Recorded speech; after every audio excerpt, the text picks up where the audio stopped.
if you really look at it, there are three levers which we are driving in terms of our diversification. The first is, of course, premiumization of our core, and as you know that in our hair nourishment space, in the last 4 5 years, there's a lot of digital brands.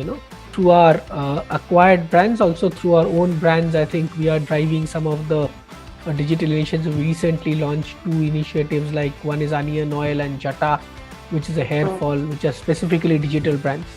The second thing is, of course, our diversification is rather, other than premiumization of core, is in the area of foods. Third is, as you know, that we have acquired three digital brands in recent times. Skincare, the male grooming obviously was a discretionary item, and during COVID it had, there was a bit of a slowdown, but it's slowly picking up. So overall, I think obviously, while we continue to grow and protect the core, it is extremely important that we continue to diversify the portfolio. It has been a function of two things. One is, of course, brands which are differentiated, and they somewhere cater to some unmet needs. Obviously, there are 2 3 themes like natural. Some are through ingredient based. Some are, for example, clean beauty, which is paraben free, sulfate free, and other brands. So there are different themes as far as D2C personal care is concerned. So I think what we see is that obviously there is also significant amount of funding in that space. Having said that, I think there will be, while there has been a significant number of players, some of them have scaled up. They have also made the crossover from digital into say brick and mortar in modern trade or beauty outlets. I believe that obviously what is important is we build brands which are based on long-term sustainable profitable growth potential, as opposed to just a top line growth and no a kind of a pathway to profitability. Over the next 2 3 years, there will be a kind of a churn where I think the bigger brands will get bigger, and I think also and as the the recent economic slowdown is happening, also I think funding will not be that easy.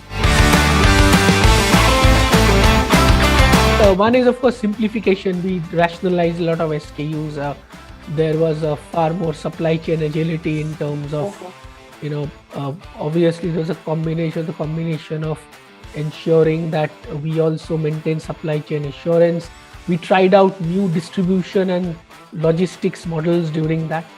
But I think all said and done, all that is, while they were critical, the biggest thing that happened is that our entire focus on ensuring the welfare and the well-being of our people, I think that made a significant difference, because ultimately that ensured that people were willing to stretch, willing to do a lot. And I must say that the entire system really, in terms of the kind of stretch and the kind of things they did to ensure that business continued, and also our entire the entire supporting ecosystem also helped out. So to me, and the last thing I would say is that there has been, I think, a significant change in approach to planning. The planning cycles have got much more shortened. We are almost planning by the month and the quarter. With volatility, I think risk management with alternate scenarios, and I think the black swan is almost now today a part of your every day occurs. It's a combination of three things. Obviously, there has been supply chain disruptions. There has been significant inflation in commodities. There has been inflation even in shipping. Shipping costs across the world has significantly risen.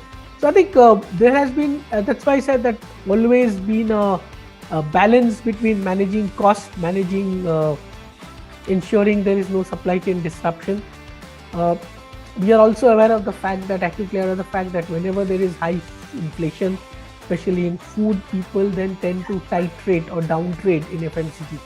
So we have not been able to obviously pass on the entire thing to the consumers. We should be able to, things will be easing out by end of quarter 2.